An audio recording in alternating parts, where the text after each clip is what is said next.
Let's give it up for Payal Kadakia and how she'll tell us how she made that story happen. Everybody get up, it's time to slam now. We got the real jam going down. Welcome to the Space Jam. Here's your chance, do your dance at the Space Jam. All right. Hello everyone. Hi everyone, I'm Payal Kadakia, the founder and executive chairman of ClassPass. I hear we have some fans in the audience. Woo! Love Sam's story as well. So for those of you not familiar with ClassPass, it's a monthly fitness membership program that lets you take classes at different studios and gyms. So you can go to a dance class, spin class, yoga class, whenever you want to. The journey of ClassPass, which I'm very excited to share with you guys today, has been long and winding, like most startups are. And instead of just telling you guys all about the successes and failures, I'm going to focus on one important thing that really has led to the success of our company. And that was making hard decisions. We all face them in our lives and in our companies, and they're challenging. But I will tell you, and I hope from the stories I tell you today, that you can make it through them, and get to the other side. So let's start. My parents came here in the 70s from India, and the most important thing for them was making sure my sister and I got a good education and had a good career. So I went to MIT and I worked at Bain, but my true passion in life, as you can see here, was Indian dance.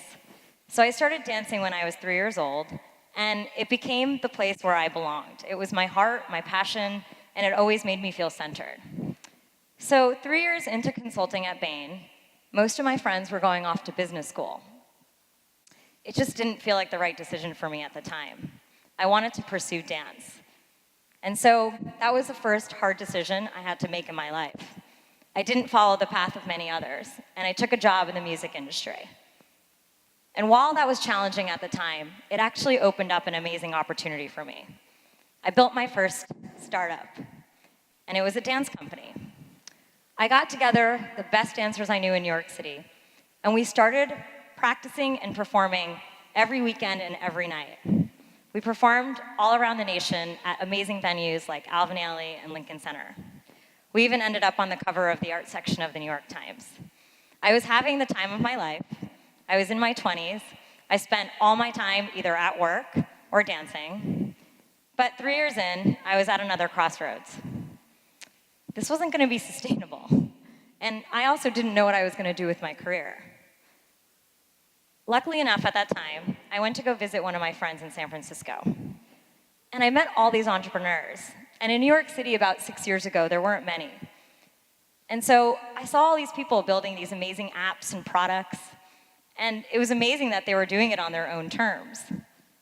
I knew how driven I was. I also knew how creative I was. And I thought I should give that a chance. But I needed to think of an idea. So I actually gave myself 2 weeks to think of something. 36 hours later, I was sitting at my desk and I was looking for a ballet class online. After being on Yelp for hours, Google, searching and having multiple tabs open, I was really frustrated and I didn't even go to class. I kept thinking to myself, what if there was an open table for classes? It seemed to make sense, and I knew I had to build it. Not just because I wanted to be a tech entrepreneur, but I wanted to connect people back to their passions. I had fought to keep dance in my life my entire being through college, through my career, and I wanted to help bring that back to other people. There was one big thing in my way, though. My job. I don't know how many of you guys have quit your job before or thought about it. It's not an easy decision. My favorite quote is on the other side of your greatest life, or greatest fears, lives your greatest life. And that's how this day went down. I got to work that day. I told my boss, hey, I think I'm gonna go pursue some entrepreneurial endeavor. I wrote an email to my executive team, and one of them, who I had spoken with maybe a few times in my 3 years there, decided to call me to his office. He wanted to hear about what I was building. So I went up there, and I was a little nervous. I hadn't really gone up there before, and he spent 2 hours with me. I told him about what I was building, and I walked out of that office that day with a $10,000 check and my first advisor. This was the day I quit my job. And so we were off to the races. We started building Classtivity, which was the first incarnation of ClassPass.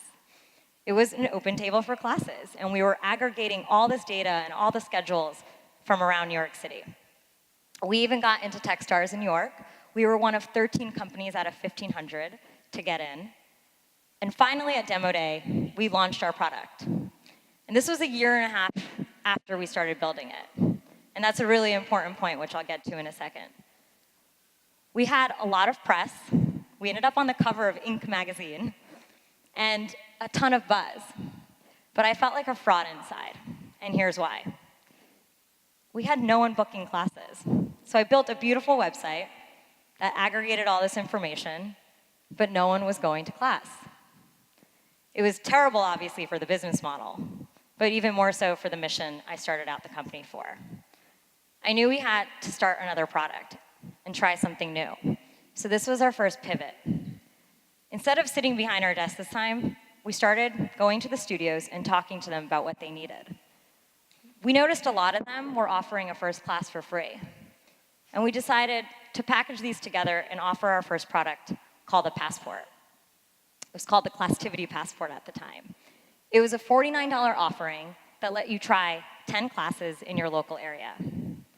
One of my favorite things about this time is after building a product for a year and a half and not having it work, we were so scrappy.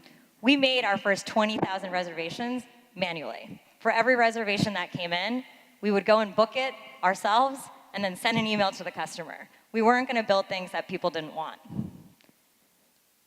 ClassPass Passport did well, and in 3 to 4 days, we had more reservations than the search engine. But there was a problem. No one was going back to the studios, and we got these classes for free from our studio owners. So we needed to find a way to fix the business. The one thing we learned at this time was how much people loved the variety. So much so that they were actually frauding us and signing up for our product over and over again when they couldn't. We even did a survey, and 95% of our members said they would do this product again if they could do it and go back to their favorite studios. So all of this was leaning to a subscription model. We finally launched the subscription model, but to get my team there was not as easy as one would think. So at this point, I had a team of 4 people, and in the past 3 years, I had now asked them to build 2 products, and we were making progress with the Passport, but it wasn't enough. See, we had about a metric of 75% of our customers needing to go back to our studios to make that relationship work, and only 15% were. It was too wide of a gap. And luckily enough, my team believed me, and we decided to iterate one more time. So we built ClassPass. ClassPass was a subscription where you could go back to these classes up to 2 times a month when we first started. And it was one of those products that was immediately viral. People just loved it, and they wanted to tell their friends about it. And more than just the purchases, I think what I really felt was the letters from our customers telling me that they had never looked so forward to working out, and they felt like this product changed their life. I kind of knew we had hit lightning, and that doesn't happen very often in a company's history. So at that time, we had 3 products in the market. We still had the search engine, we had the Passport, and we had ClassPass. For any entrepreneur, you know focus is a really important thing. We weren't focused. One of my entrepreneurs would call me all the time and say, Payal, you need to get rid of the Passport. It's like crack to you guys. It will be a chapter in your book one day. And at that time, I was like, no way, it's such a good product. And in hindsight, no one at ClassPass today knows what the Passport is. And so he was right. So we rebranded and became ClassPass.com at that time. We actually threw a party and invited all of our members to it. It was a really fun time in the history of our company, and we knew we had magic. But and our investors weren't convinced yet. They didn't know if this was just a New York City phenomenon. So we decided that we would launch in multiple markets.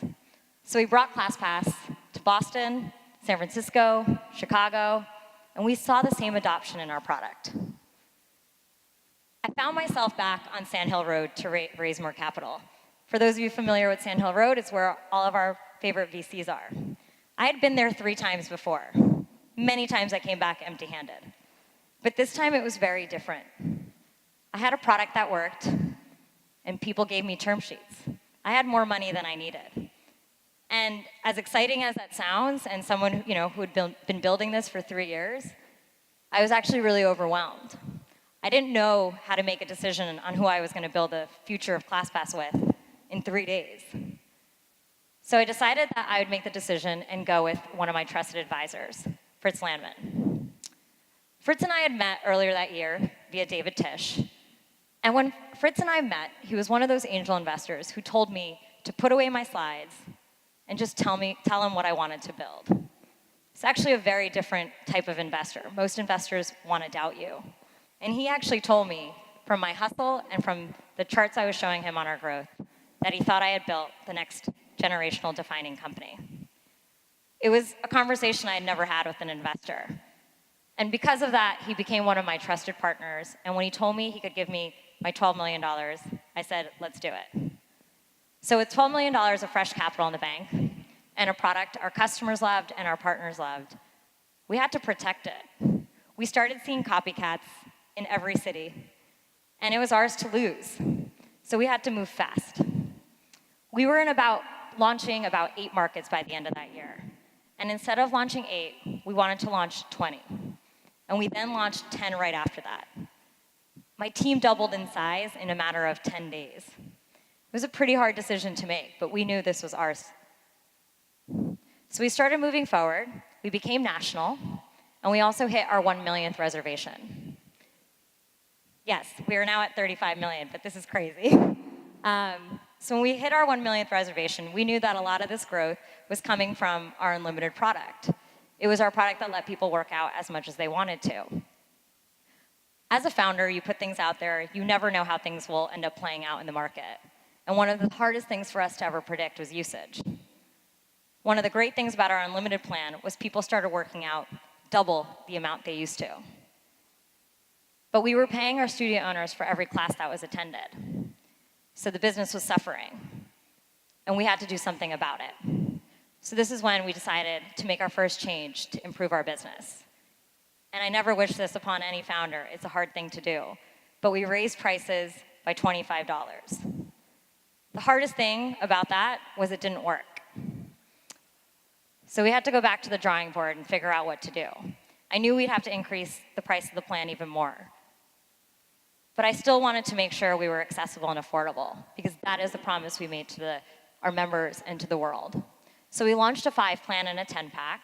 We didn't know how the market would take them, but luckily enough, people loved them. We actually attracted an entire new user base.